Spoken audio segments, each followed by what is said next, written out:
तो चलिए अंश की कहानी में झांकते हैं, उसकी जिंदगी के उन पहलुओं पर जो शायद बहुतों को नहीं पता। अंश के दिन की शुरुआत बड़े बड़े सपनों के साथ होती थी। वो हमेशा बड़ा सोचता था। हर सुबह उठते ही वो दुनिया को जीतने का इरादा लेकर उठता। दिन रात अपने सपनों को पाने के लिए वो खूब मेहनत करता।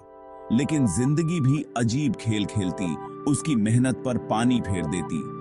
जब भी अंश सफलता के करीब पहुंचता, आखिरी कदम पर कुछ ना कुछ ऐसा होता कि वो ठोकर खाकर गिर जाता। मेहनत से बनी उसकी तरक्की एक झटके में बिखर जाती। बार बार मेहनत करके फिर निराशा हाथ लगना, ये सब उसे तोड़ देता। लगता था कोई मजाक चल रहा है, सफलता उसके हाथ आने ही वाली होती और फिर दूर चली जाती। एक शाम जब फिर से नाकामयाबी मिली, अंश एक झील के किनारे बैठा था।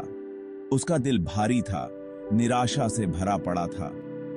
वो सोचने लगा, शायद मैं काबिल ही नहीं हूं। जैसे जैसे सूरज ढल रहा था, उसकी उम्मीदें भी मध्यम पड़ने लगीं। तभी एक बूढ़े बाबा ने उसे देखा।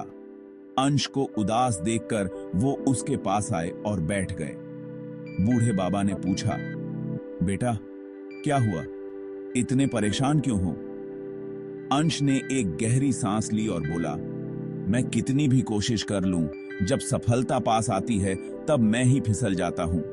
लगता है मेरी मेहनत बेकार है। बूढ़े बाबा ने झील की तरफ इशारा करते हुए कहा, देखो इन लहरों को, एक छोटी सी बूंद से शुरू होकर ये कितनी दूर तक जाती हैं। सफलता भी कुछ ऐसी ही है अंश। तुम्हारी हर नाकामी पानी की एक बूंद है जो लहर बनकर तुम्हें आगे ले जाएगी। गिरने से तुम संभलना सीखते हो और हर धक्के से तुम्हारी ताकत बढ़ती है।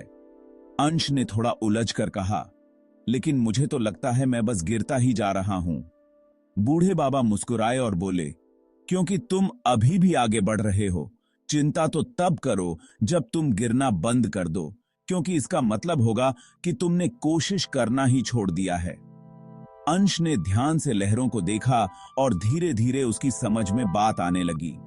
उसे लगा कि हर बार गिरने के बाद वो और मजबूत होकर उठा है।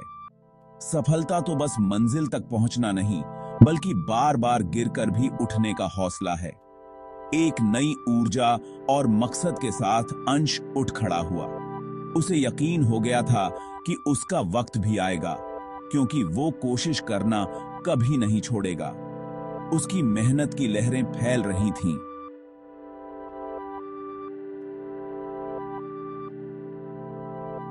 और दिन भी एक दिन यही लहरें उसे सफलता के किनारे तक ले जाएंगी।